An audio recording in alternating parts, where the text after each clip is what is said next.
Going down, lit podcast. We lit to life. What's going down, Twisted? What's going down? This Lawton from Lit Podcast. And this Miyaki. Can you hear? Can you hear us? Yeah. This is Miyaki and Lawton from Lit Podcast. He was messaging you. Yeah, and this is the interview. Yeah. Now we can hear you great. Nah, y'all can hear you good. Man, we doing good, man. How you doing, Black? How you doing?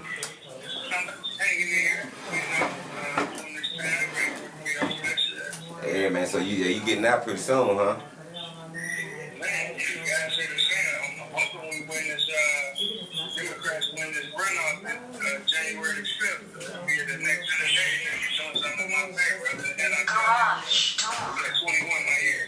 All right, 21 your year. That's what I'm talking about. That's what I like to hear. Man, so first of all, man, we want to say thank you for letting us do this interview. First off, second of all, okay, yeah, I want to say thank you for letting us do this interview. So, second of all, we want to give everybody their flowers while they here. You know what I'm saying? And you've been a legend for a long time, and we want to get this in today. So we welcome everybody, and we welcome everybody to the Lit Podcast. And today we got Twisted Black, so everybody get a round of applause for Twisted Black. You know what I'm saying? Light up your motherfucking blunts. You know what I'm talking about? You know what I'm talking about? It's time to get lit in this bitch. You know what I'm talking about? What's up, Black?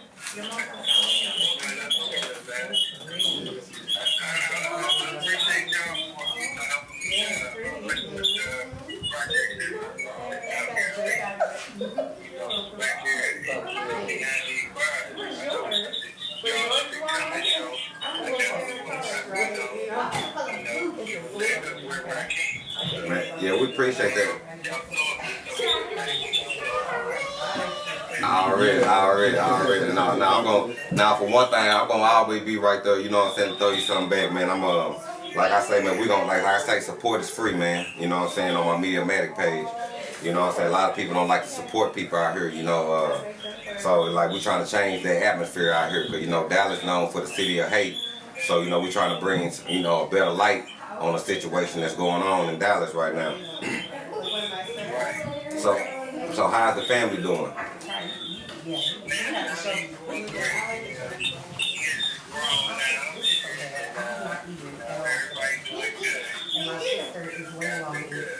Yeah, I see your son out there continuing your legacy.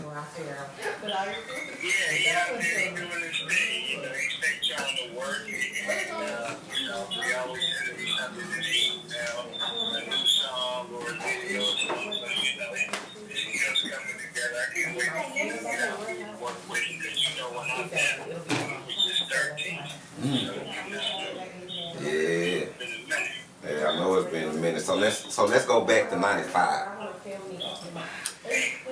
Let's go all the way back to '95. You know what I'm talking about? Now, One Good Side. Now, what made you come up with the group One Good Side, and who all consists of One Good Side?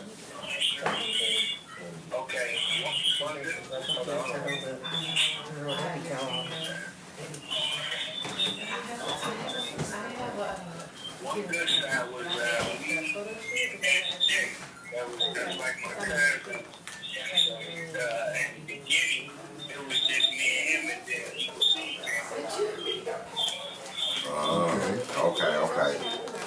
So, somebody called me and cut that out. So, when you was with the One Good Side and stuff like that, I think you was making a lot of moves. You know, you was messing around with A-Ball, MJG, and everything then.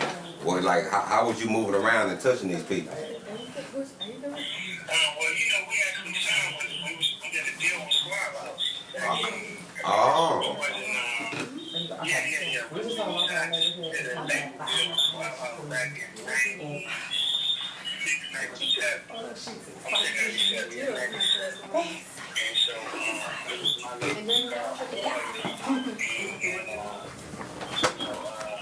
This Bobby Chamber that used to play with the Eagles, he was my business partner. So Tony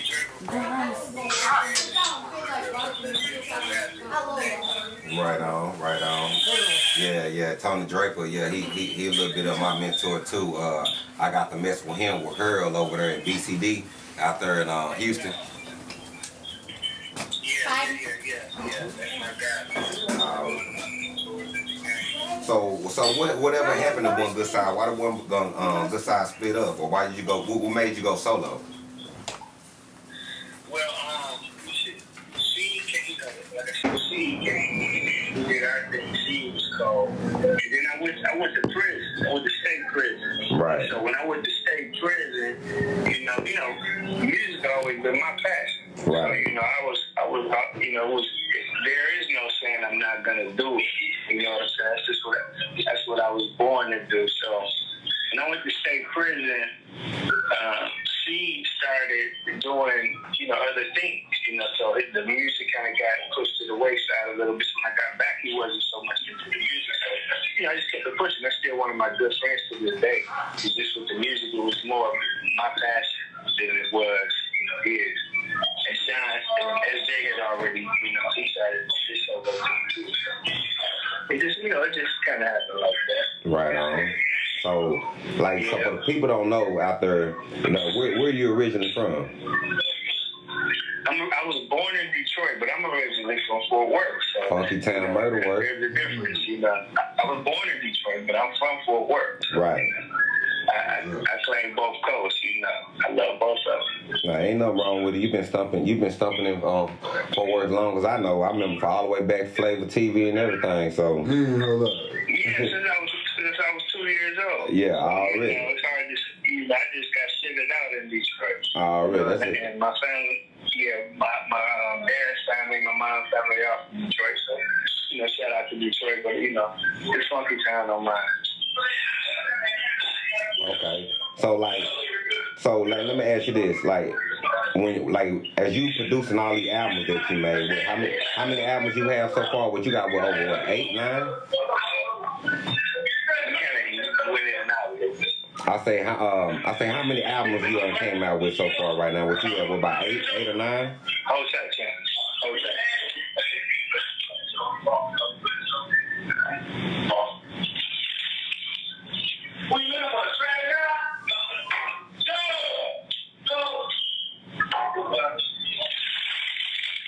You good? You're on camera time right now.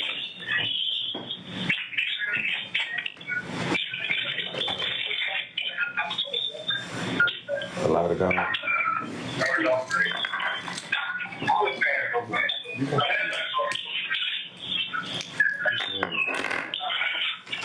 Hey. Yeah. Yeah, please come. Alright, nah, you good. You good. I already know how it goes. So This shit live with the federal petition. hey, it's live, live in effect, you know what I'm talking about? So Yeah, I swear to God it is. that's what it is. So how many albums do you think you done have already? What you were about at 8 now, right? What you got? Street Fame, you got Hustle Go Broke, you got The Fed Story, you got Hustle Go Broke 2, what you got Late Bloomer, Brought Sense, and you got Black Lives Matter, and then plus your old ones, Look What the Streets Made Me and Contradiction. Then you got any more in between those? Hell yeah. I got right now with the new albums, okay, the ones I did from here, I got, I did 3 versions, 3 volumes of Hustle Go Broke. I think I did 3, 4, 5 from here. Then I turned around and did Boss Sense from here. And then I did Black Lives Matters, which I just put out in November. Make sure you tell everybody, go check that out. Go check out Boss Sense. Yeah, make sure y'all copy it. On all platforms right now. But man, I got 27 albums. About 20. About 27? Yeah. Like sushi. Yeah, I got work now. Don't get it twisted. I got work. Oh, And you got flow. Eddie, we already know you got the bars. And you can't deny the bars. Like, and that's another thing. And that's another thing. Like, what was? Go ahead. What was hard? Like, far as like, okay, like. When you was with 3R Entertainment and Scar for Life, which, you know what I'm saying, that's yours, what was hard to make it to that next platform? Because I remember when I was coming up, that you did I Ain't Fool With It twice, didn't you? I'm a fool with it? Yeah. I probably, what happened is we released I'm a Fool With It independently, right? Right. And got the steam up under it, you know, because Toon produced that same one that do all T.I. was doing a lot of T.I. and stuff there. Right. So we pushed it ourselves, Scar for Life pushed it, and then got it to where it was cracking. Then the major swooped in and they got it. So then they re-released, which was TBT at the time. Right. I was over there with Yo Gotti, 9 Inch Nails, Pitbull, Yin Yang Twins, what's the other guy? You know, all of those, they was all hot back then, you know. Right. But so they re-released it, so you probably thought we put it out twice, and that happens a lot in the industry. Right on, right on. Then the major come behind it with the money and then really push it. So, like, for people who don't know, what's what's the 145 for people who don't know? Oh, 145. Oh, you mean that handle that T.I. stole from me one time? Yeah. But yeah, nobody's talking about that when he said he was going to scramble eggs and break fast and hide it yesterday. So nobody knew who he was talking about. But anyway, that was my weight for the long. I was a little guy. Right. You know, so I used to call myself 1-4 nickel. But that was about 40 pounds ago. Yeah. See, people don't know about that 145. You know what I'm saying? I had to bring that up. You know what I'm saying? Make people remember, because people out here sleeping, man. They sleeping on the city. You know, history. And they sleeping on history. You know what I'm saying? They don't know how much history we really got out here, man. Like, you know, it's like rich. And it's like the history runs deep, you know. Like, so who inspired you to make music? Like, who did you like who made Twisted Black say, man, I can do this and I can do it better? You know what? I tell you what, who inspired me was my cousin Jerome. You know, that was my first cousin. I lost him since I've been here in prison. But he actually did all kinds of music. It was never rap. He inspired me to push to do music. But in the game, the name that you would know, it was UGK. It was Scarface. You know, I used to look at the sound that they was making and the things they were talking about, and I knew I was able to do it. I was, just musically inclined. Trying to play the piano and all of that. So, just like everybody else, the Ghetto Boys. Right. But really, even more than them, I almost forgot this. It's Tupac. Tupac was, the toughest one at that time to me. And because Tupac, with Tupac, you didn't just hear what he was saying, you actually felt it. And that made the difference for me way back then. Like, damn, I feel what this little song about. And so when I started to write, I wrote a story for them. Actually, I took all of their stuff and they know our own style. You know what I mean? Yeah. Oh yeah, you got the story game. You got the story game on lock.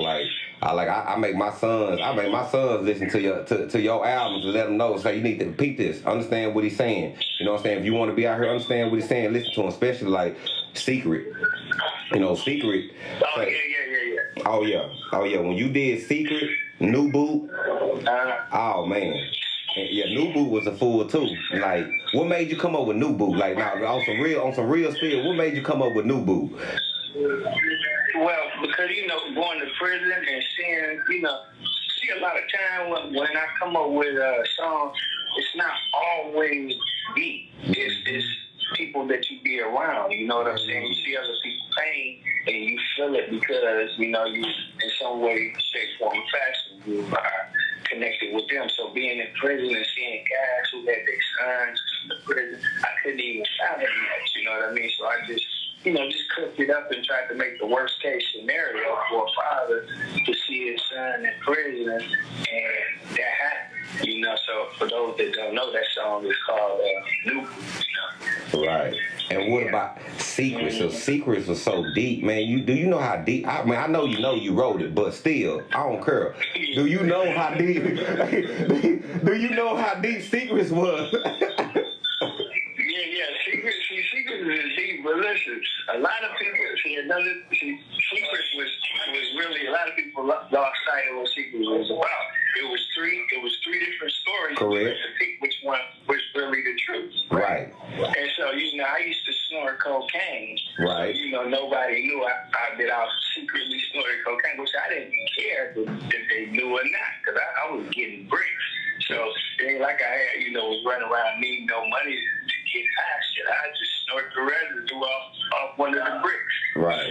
So right. I'm not saying this proudly. I'm just telling you the truth. So, right, that's real shit. Yeah, that's the truth. So, I get through pulling one out the wrapper, I put the power on the plate and just blow. But it was just me there by myself, Right. It was my little secret. Right. I come around and everybody think I was on regular because I was still friends with Rolexes hanging and big jewelry swinging and shit, but I'm high as a mother, what I'm saying? That's one of the things that God delivered me from that as well. So, I just cook it up and tell a nigga the truth and don't put no cut on it, and that's what attracts people to the music, man. You give it to them and they can connect with it, but if you keep on fabricating it, and I'm not knocking nobody's style, but if it's all fabrication, like some Rick Ross type shit, and real street niggas see that you're not really cut like that, we get tired of hearing that shit. Yeah, it's watered down. You're not one of us, you know what I'm saying? You made it and we salute you. We applaud your grind, but you ain't get it from the mud like we do. Nah, and that's real right there. You know what I'm talking about? Like, okay, so like, what artists? I know you work with a lot of artists. Chifa, you don't work with Ball and G. You don't work with a couple of people throughout this South Chitlin circuit. You know what I'm saying? Now, what artists that you always wanted to work with, or what producer you always wanted to work with that you never even got that chance to? Artist-wise, right. I always wanted to work with Eminem. You know what I'm saying? If you talk about just period industry, and Jadakiss. Ooh, two of my yeah. Because those are the two people that people will be like, I think they might get you, Black.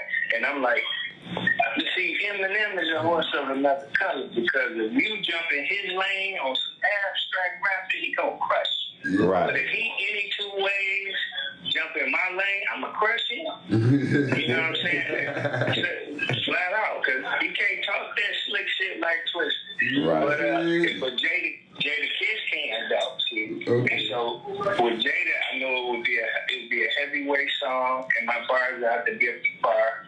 And in the end, I'll be standing on top of his shoulders. You know what I mean? I just believe that too. Ah man, that's 100 right there, boy. You dropping that good old good, boy. Say, boy, that boy, they put him in timeout. Put him in timeout, boy. Say. I had to write that down, bro.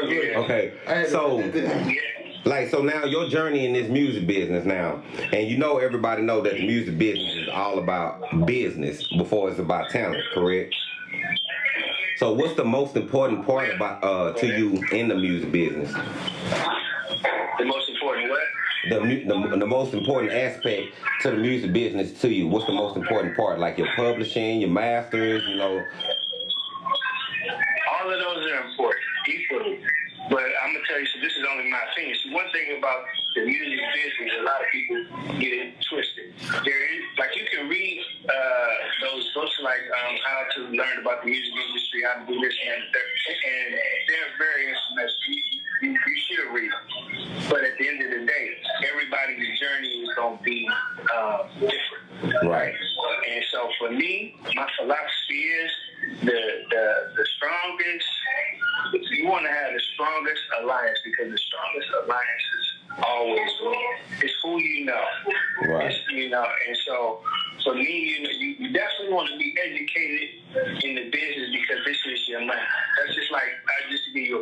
example, not to drag out the questions.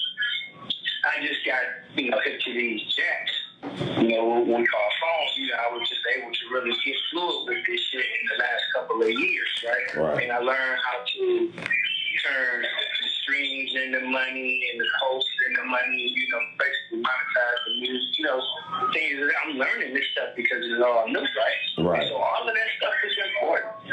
Nothing has been more important than my life. And I don't burn bridges.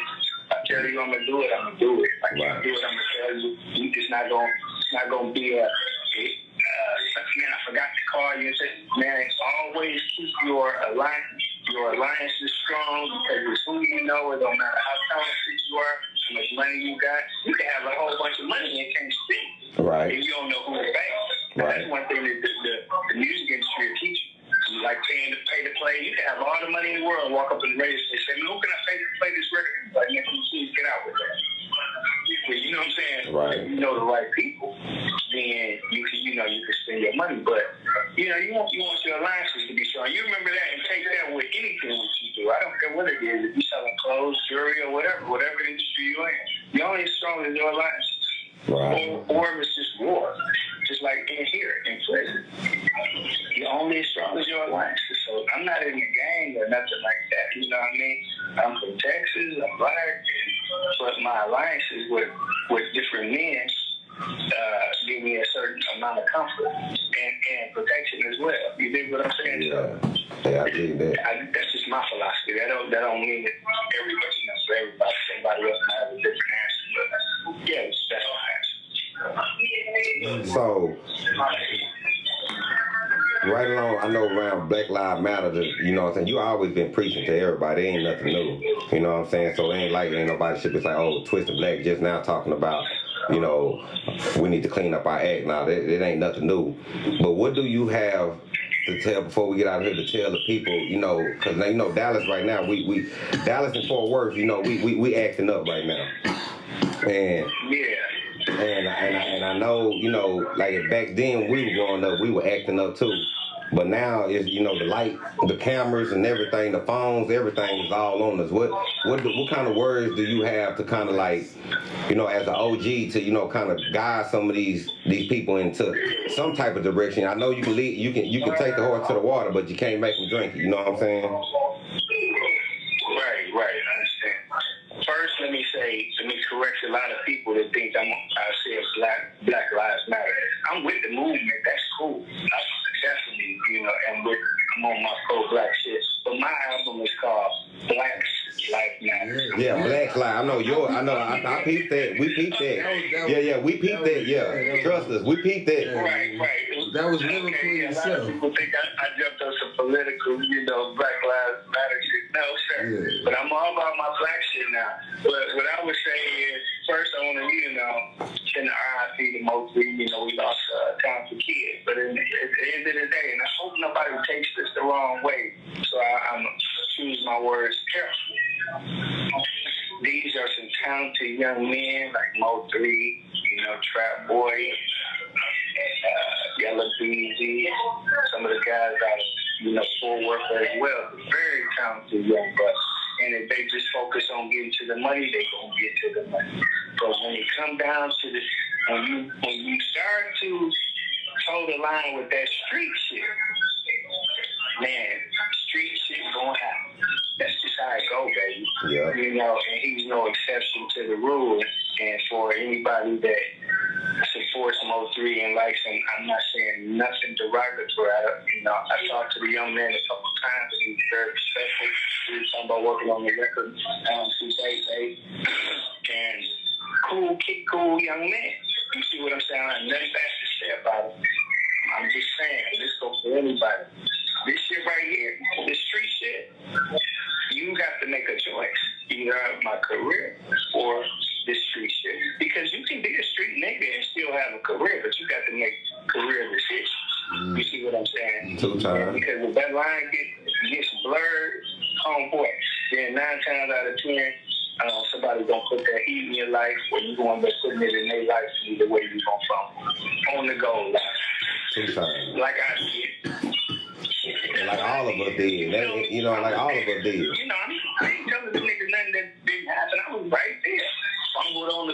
my Seahawks in the Super Bowl. You know what I'm saying? Square well. So, you know. So, is there anybody out there that you ain't shout out to that do you want to shout out to? There ain't nobody heard from you in a minute that, you know, you trying to touch out to, you know, it's your time, you know what I'm saying, say your piece, you know what I'm saying? Man, if they ain't heard from me in a minute, yeah, let me shout out and tell you, fuck you. You know where I'm at. You could have been the guy that needed you did, so, but, you know, I'm not holding no grudge, and if I haven't heard from you in all this time, then 9 times out of 10, it's fuck you. I hope this is not a PG show. Nah, you good. It's lit podcast. Yeah, okay. Well, podcast, that's what it is. And everybody that have supported me, I'm talking about to the people that send me 20. Not that I need no cash or nothing like that, because I'm stressed to get mine, you know. Everybody know I'm cool financially. I do my thing, and whole 15 years, I done did it my way. You know, I'm finna hang up with you and watch Power in a minute. Oh, really? I'm just saying, the ones that know the game and know the streets and send $25 here, $100 there, or just pictures here and pictures there, man, I really appreciate that. Thank you for that, and I'll see y'all soon, you know, and hopefully y'all will still be there in good health, and, you know, wear your mask, protect yourself. Already, I know. I appreciate y'all for having me on. Oh, you too, man. Thank you for even doing this, man. Like, and when you touch down, we gonna have to touch down. I got some music. I got some music ready for you. Like I say, I already did the track with you and Lyrical and Mr. Servon. I appreciate that. But I need to talk to you about getting your publishing, because you deserve publishing. So when we get off of this, you know, just hit me up and we're going to talk about getting your publishing right. Man, absolutely, yeah. I appreciate that. You sound like you pretty aggressive in the game yourself, so, man, I wish you the best as well. Get some money. All right, Black, say, hey, just like this, before we get off of here, everybody know Lit Cash Day. We all love Black. Free Twisted Black. You know what I'm talking about? Black, man. Yeah, Free Twisted Black. And stay out the way. You ain't cut like that. Oh, ain't nobody gonna yell cut. When the bullets get the regular, ain't nobody gonna yell cut. This shit is real. This shit real. Live. All right, Black, man. We're gonna make sure you hit me on the horn, man. We're gonna make sure you get your publishing right. Bet. All right, bet. Yeah. All right. That's another set to Lit Podcast. You know what I'm saying?